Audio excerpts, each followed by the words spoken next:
On va enlever notre couvre-chef, hein. Il y a une femme en plateau. Oui, je crois que... Il est temps. Hop, c'est parti. Isabelle, le piment d'Espelette fait partie intégrante, puisque notamment Espelette est au Pays Basque. Exactement, vous l'avez dit, on a vu une belle carte. Et voilà le fameux piment d'Espelette. C'est joli en plus. C'est décoratif dans une cuisine. Un beau rouge, c'est très beau. Vif. Très lac de Chine, comme ça. Il est magnifique et c'est vraiment un produit magnifique, ça on peut le dire, parce qu'en fait c'est un piment qui est quand même très particulier. Vous savez quelle est sa particularité principale? C'est que c'est un piment qui a beaucoup de goût, mais qui n'est pas très piquant en fait. Non. Il y a une échelle particulière. Contrairement à ce qu'on peut souvent croire. Et vous savez que pour les tremblements de terre, on a... L'échelle de Richter. Voilà, et pour les piments, c'est l'échelle de... Je sais, on en a déjà parlé, mais je ne sais plus son nom. Vous auriez pu le mettre dans un quiz, c'est l'échelle de Scoville. Scoville, voilà, exactement. Et là, on est à 4 sur l'échelle de Scoville, ce qui n'est pas grand-chose, en fait. C'est comme le poivre noir. Voilà. Donc Gérald est à 1. Hein. C'est une épice... Au niveau de l'odeur. Mais il pique pas. Du goût. Et donc voilà. Si vous riez avec Isabelle, on ne va pas s'en sortir.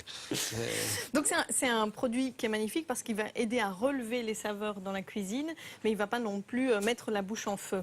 Le produit, il est arrivé comment au Pays Basque? En fait, il est arrivé, on est près de l'Espagne. Évidemment, il y a Christophe Colomb, 1492, voilà, tout ça, les conquistadors qui ramènent toutes sortes de produits d'Amérique, et ils ramènent notamment des piments, dont ce piment-ci ce qui est très bien avec un piment. Est-ce que vous auriez un couteau et une planche? Oui, je vais vous donner ça tout de suite.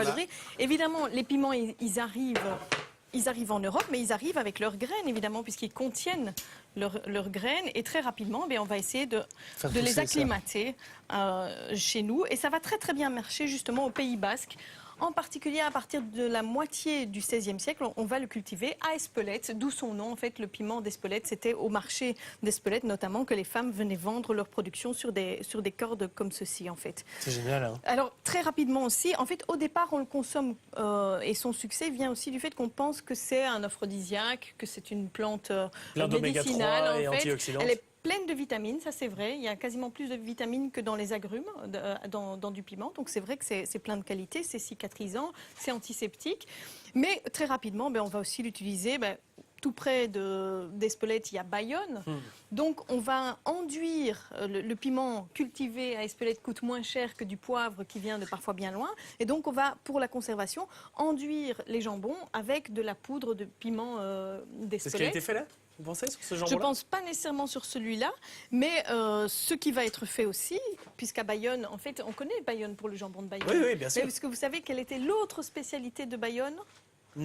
À partir du XVIIe siècle, non, le chocolat en fait. C'est vrai? Très rapidement. Bayonne était une ville qui produisait du chocolat, une des premières villes chocolatières. C'est marrant ça. Et très rapidement, ce qu'on a remarqué, c'est que ce piment d'Espelette allait relever les saveurs du chocolat, donc était intégré dans les recettes du chocolat. Je suis certaine de tout ça. Et d'ailleurs, oui, vous allez voir. Alors bon. Tout ça pour dire, maintenant, il y a comment est-ce qu'on s'en procure? En fait, le piment d'Espelette, c'est une AOP, donc une appellation d'origine protégée.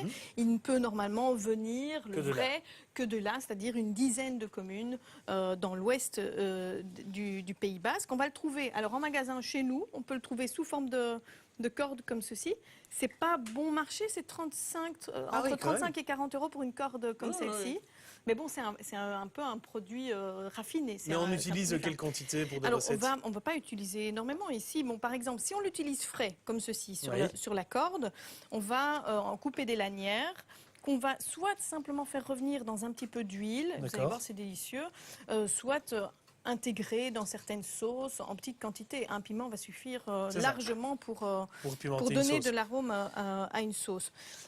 Vous allez conserver cette corde dans votre cuisine, mais pas en plein soleil, parce que sinon il va perdre de sa protéger le soleil, mais la température ambiante suffit. Température ambiante, pas d'humidité, quelque chose d'assez aéré. Et petit à petit, le piment il va sécher, il restera beau et surtout il va rester bon parce que son arôme va encore se développer avec le temps. Donc vous avez des arômes un petit peu différents et en fait ce que vous pouvez faire quand ils sont vraiment bien secs, vous pouvez même réaliser la poudre de piment d'Espelette vous-même. Alors ça c'est le produit. Pas confondre avec la poudre d'escampette. Non. Mais donc cette poudre, ça c'est le produit par contre que vous pouvez trouver très facilement maintenant même dans des grandes surfaces classiques. On le reconnaît, on retrouve l'appellation AOP qui se trouve là, qui vous dit que c'est vraiment du véritable piment d'Espelette. Mais vous pouvez la réaliser vous-même en broyant du piment d'Espelette que vous avez fait sécher vous-même. Alors quand il est sous forme de poudre comme ceci... Je vais me mettre un petit peu dans la main, comme ça je vais... Voilà, quand il est sous forme de poudre comme ceci, on va plutôt l'intégrer aux préparations à la fin de la préparation pour relever le tout. Ça donne une belle couleur aussi. Ah, c'est très très joli, vous allez voir. Je vous ai fait quelques petits essais pour vous montrer ce qu'on peut faire. Pour ça, je me suis inspirée d'un super livre qui a été réalisé pour la maison officielle, la maison du piment d'Espelette. Ah ouais, carrément. Qui fait la promotion de ce produit et qui protège aussi ce produit. Et donc, c'est un livre qui a été fait à la fois par un producteur, Vincent Darichon, et Éric de Confin, qui est un spécialiste de la cuisine, un chef qui cuisine beaucoup le piment d'Espelette. On mettra les références sur la page Facebook de l'émission, sur le site internet aussi. Il y a moyen de faire tout un repas autour du piment d'Espelette avec des choses très très originales. Alors d'abord, imaginons, voilà, le repas. On a envie d'un petit morceau de pain. J'en ai ici, d'ailleurs j'ai le reste de ce que je vous ai apporté. Super. Voilà. Ça, on en parlera tout à l'heure. On en parlera tout à l'heure, mais regardez, on a un peu de pain ici, on va s'en servir. Donc avant le repas, on aime bien tartiner un petit peu de beurre. C'est du beurre au piment d'Espelette. Je vais essayer. Inspiré d'un beurre de la maison Bordier. Et en fait, c'est assez simple à réaliser. Soit vous coupez du beurre, éventuellement du beurre déjà salé, vous coupez en morceaux, vous allez le travailler un petit peu en pommade et vous allez y ajouter un peu de poudre de piment d'Espelette. Mais mieux que ça, vous pouvez faire votre beurre vous-même avec de la crème. Ça ne demande pas beaucoup de temps et vous allez voir, c'est vraiment délicieux. Qu'est-ce que vous en dites? Alors, ça lui donne une magnifique couleur. C'est beau, hein, on dirait de la rouille un peu. Et en plus de ça, ça relève un petit peu le beurre sans être envahissant. Les amis, moi je voulais juste vous dire, donc j'ai fini de couper la viande, j'ai émincé mon oignon, mon ail, j'ai pépiné les piments doux ici et je les coupe en morceaux. Vous pouvez continuer votre petite histoire. Toujours à l'heure de l'apéro. Ça c'est la version tzatziki du Pays Basque. Un yaourt avec des morceaux de concombre, on peut y ajouter des raisins secs, un peu d'estragon et de nouveau le piment d'Espelette qui vient relever tout en même temps. Quelque chose de très très frais en même temps, qui pourrait se consommer en verrine éventuellement pour l'apéro, un petit peu comme une soupe avec une cuillère, ou qu'on peut effectivement mettre un petit peu sur du pain. Vous voulez Je le montre juste avec la petite caméra, comme ça on le voit bien. Voilà, parfait. On va goûter ça. On le met comme ça, on trempe son pain dedans. On peut tremper aussi son pain dedans, si on est entre amis, il n'y a pas de raison. Entre amis, on peut tremper. Il y a un goût de spéculoos. De spéculoos, ça m'étonnerait, non? Je vous assure que c'est vrai. C'est de l'estragon avec le concombre. Il n'y a pas de cannelle dans votre tzatziki. C'est l'estragon. Oui, c'est l'estragon. C'est vrai, il y a une sorte d'explosion. Allez, assieds-toi.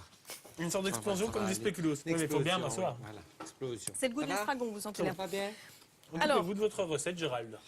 Autre chose, ça c'est plutôt en accompagnement, mais on pourra le goûter aussi avec un petit morceau de pain.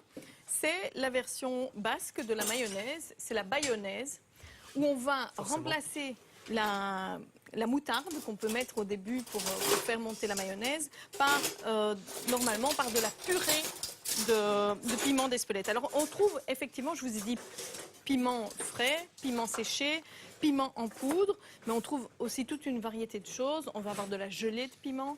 On peut aussi avoir ici la purée de piment qu'on peut utiliser alors pour faire monter la mayonnaise. Super et là, bon. j'ai rajouté un petit peu de piment d'Espelette en poudre en plus. Ah, super bonne la mayonnaise. C'est original tout de suite et ça vous a pas demandé beaucoup de travail. Donc ça, c'est un petit truc pour en mettre plein la vue. Alors, ici, une quiche au jambon de Bayonne, piment d'Espelette, roquefort. Donc on avance dans le repas. Hein. Là, on a vraiment plein de choses. Et puis alors, si vous avez aussi... Ça, c'est la quiche, hein, non? Très facile à faire. Hein. C'est vraiment la quiche toute simple. Mais de nouveau, la petite touche piment d'Espelette va apporter relever le goût du jambon de Bayonne, notamment. Ok, très bien, parfait. Et puis le dessert, Adrien. Oui. Alors, je vous disais tout à l'heure, Bayonne, une ville qui est spécialisée dans le chocolat. Chocolat. Le mariage chocolat et épices, on le redécouvre depuis quelques années, mais finalement, ça fait vraiment partie de la base. C'est la première manière dont on a consommé le chocolat chez nous. Je l'ai fait avec mes petites mains.